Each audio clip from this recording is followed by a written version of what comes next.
But first, the amazing turnaround for Ted Williams. As we said, we'll talk to him about his rough life, his golden moment, thanks to his golden voice in just a moment. But first, NBC's Kevin Tibbles has his story. He was just another beggar by the highway, but his sign said, "I have a God-given gift of voice." So the reporter from the Columbus Dispatch took a chance. Say something with that great radio voice. When you're listening to nothing but the best of oldies, you're listening to Magic 98.9. Within hours, that video went viral, way viral. Millions of hits on YouTube alone. I shoot a lot of things, and nothing's quite stuck like this has. His name is Ted Williams, 53, from Brooklyn. As a teen, he fell in love with broadcasting after a chance meeting with a local DJ. He said to me, listen, radio is defined theater of mind. But Alcohol and drugs and a few other things became a part of my life. he says he's clean now, but spent the last decade on the streets. The Dave and Jimmy Show every weekday morning. Perfect, man. From the side of the road to inside the studios of local radio, where many callers offered Williams employment, even a mortgage. I just didn't know if anything like this would have happened. The NBA's Cleveland Cavaliers offered him a job. We loved his voice, we loved his story, and our biggest priority right now is just to get him in here. But before Ted Williams did anything else, he paid the Today Show a visit first thing this morning and helped get our day started in the voice booth. Now that's a set of pipes. For today, Kevin Tibbles, NBC News. Live from Studio 1A in Rockefeller Plaza. Ted Williams, good morning, sir. Good How morning, are you? sir. It's great to have you. It's great to be here. This is to a dream see you come too. true, I'm telling you. Honestly. It's that second chance. Yeah. Yes, ma'am. Can you begin to even sum up what these last 48 hours or so have been like in your life? Outrageous. It's just phenomenal. I mean, there's no way in the world that I could have ever imagined, Matt, that I would be. I mean, just have all of this, just all of a sudden, just come into, this portion of my life. You were panhandling 2 days ago, 3 days ago. Yes. On the streets of Columbus, Ohio. Yes. You're in New York City now, and you're on national television. Isn't that something? I mean, I'm telling you. It's got to be a little it's overwhelming, unbelievable. to process it even. Yes, ma'am. Yes, ma'am. And you almost didn't make it here, right? You had problems at the airport. Somehow the flight got delayed and everything, and then, God. But didn't you need papers to even prove who you were? I had to get an ID. Oh, Right. okay, the ID situation. Yes, ma'am. We had to go all the way downtown and get a proof of residency. I had to go to a couple homeless shelters to get that filled out. And then I had to get a court injunction to, prove who I was, date of birth and all, because I didn't have any ID or nothing. Well, I mentioned New York's your home, right? Yes, Brooklyn, New York. Brooklyn, New York. Yes, Your right in the mom's- Bedford-Stuyvesant area. I was born and raised. How long has it been since you've been here and been in contact with some family members? 1986 was the last time I actually set foot right here. I watched a ball come down. I took the mother of my two boys, and we came in, and this was the first time she had ever been here, and I was doing fairly well then. I was working in radio and all, but she'd never been here. So what happened, Ted? Help us understand what happened. Okay. You say in '86 you were doing well. You're working in radio. And in 1993, Miss Meredith. That's okay. Drugs and alcohol. I started snorting cocaine, and then I started smoking it, the crack and all of that, and then drinking. Alcohol has always been a part of my life because my parents used to travel down to St. Thomas, so I did have an alcohol problem at an early, but I was a functional alcoholic at that point, I thought, but How bad did it get? Yeah. Pretty bad. I was drinking like a fifth a day, but I was working. I was doing well. I was really doing well. At least I thought, But Was it the drugs then that took you down? Yes, ma'am. Yeah. Yes, ma'am. When did you lose your home? I mean, when did you In end up on '93, that's when the 93. pits, my life just went to the pits. I was at the homeless shelters in Columbus, and then I was introduced to the, program of recovery. I noticed something in that video that we've all now seen so many times that was on the internet, and when the reporter for the Columbus Dispatch comes up to you and he starts asking you about your voice, despite your hard times, there is this civility to you, Ted. There is this kindness. There is this grace about you. Thank you, sir. God bless you. Where does that come from?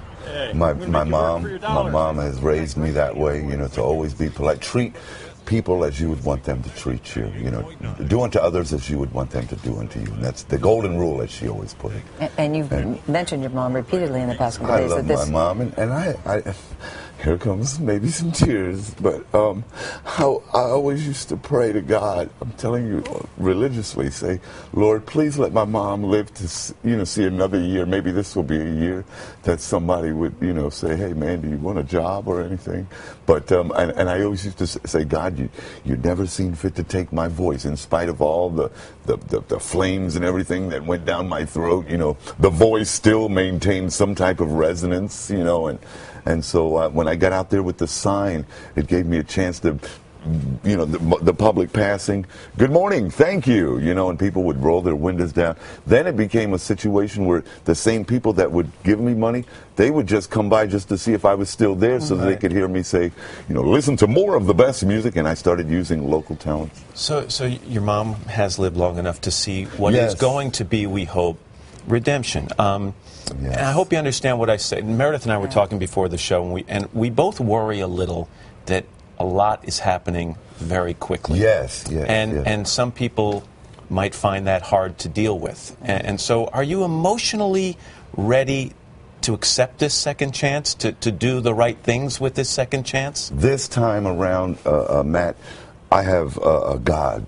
A God of my understanding in my life, and acknowledging him on the daily basis, which I've been doing this past year, because I was ready to mark 2010 as another year wasted, until I realized that in 2010 I found a new sense of spirituality. Now, I'm not saying I've become this born again type person to where I'm going around, but I do want to say that the difference between my successes of years gone by, I didn't acknowledge the Lord or thank him for anything before, and I've had some great opportunities of emceeing various venues and having a great time with all the perks that radio had, but I never not once said, oh Lord, thank you for this, or thank you for another day, or forgive me for this or that. But this time around, I'm acknowledging him in all my ways. So you think you can make it? Yes, sir. I think we'd be remiss if we didn't ask you about reports that beyond the drugs and the alcohol, there were run-ins with the law. Yes. Can you tell us about that? We heard about robbery and forgery. Yes. Well, the robberies and all have been broken down and anything. I've never stuck any, no violent crimes at all. It was all thefts and fraud type things, and that was just to afford the drug habits and so forth. But I ended up... the judges have been lenient, because it was like, okay, let's do this to him. And, I never got anything of any serious time or anything, but I did go behind, fences with barbed wire and so forth. Have you had a chance, Ted, to stop and think about some of what's being offered to you right now? I mean, people want you to do voiceovers for them. The Cleveland Cavaliers have offered you a job. Look at the smile. NFL Films interested in talking to you. They need some help right now. So. They said that they're going to give me LeBron's old house. You're really working at it. How about baby steps, Ted? Yes, sir. No. But have you had a chance to even think about what you would like to do? They've been coming in so fast, but I do want to say that I did have one offer here in New York. The fine people at Kraft Macaroni and Cheese have offered me to be the official voice of their product. So when I leave here today, I'll be doing some voiceovers for the fine people of Kraft. How would you pitch their product? When you're looking for a cheesy product, a very delicious macaroni and cheese, choose Kraft. That kind of thing. But I do just want to say one more thing. That this is, man, meeting you two guys and the lovely Ann Curry and Al Roker and all that, man, I'm telling you, I watched the Today Show religiously ever since I was a kid, from Gene Shalit and Bryant Gumbel and Jane Pauley and all of that. And you guys have replaced those people the best. Let me thank you for that. Thank you, Ted. I'm glad I got that opportunity to get that out of me, because... Let me end with one question. Yes, sir. If we sit down with you, Ted, 5 years from today, what are you going to be doing? Yeah. Hopefully a program director somewhere, or I'll have my own apartment. I will say that, and my kids will have love for me. I'll say, hey, Meredith and Matt, the kids are over here and this, that, and the other. And I do want to say hello to my children in Columbus. How many kids? I have 7 girls and 2 boys. 7 girls and 2 boys. Wow. Yes. And they're all adults. And I have grandchildren. And I want to say hi to, can I say hello? Sure, go. Mark Henderson, who was very instrumental in helping me with a place to live. And I want to say hi to Jimmy Cottrell, my girlfriend Katie. and my children, Julie, Janae, Trisha, Tangela, and Keisha, and my son Desmond and Tyrell, and my mom, wherever she's at, I miss her so much. I just want. I'm sure you'll get to see her. Yes, ma'am. You also have a greater appreciation for the homeless as well. If Oh, there's anything truly, we need truly. to understand, Please. what would we? Please don't judge a book by its cover. Everybody has their own little story, you know. And the next time, if you're going to give to any homeless person, give from the heart and not give and then say, oh, I know they're not going to do nothing but use it for drugs and alcohol, because that's not always the case. And I want to say hi to Al Battle, who's handling, that gentleman standing right behind camera. He's the one that's handling all of the fielding all of the calls that's coming in, because like you said, Matt, they're coming in by the dozens, and I don't know which one to choose and which one's a right one, which one's bogus or anything. I'm just thankful to be here, and I'm taking it one step at a time.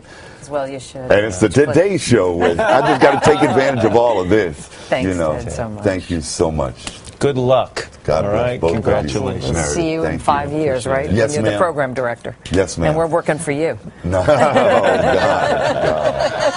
Remember us. Yes, I will. Okay. Yes, I will. Just say, let's get a check of the weather from Al now. Go ahead. And now it's time to get a check at the weather with Al. You know, I want him to do the Sunday Night Football Night in America. That's.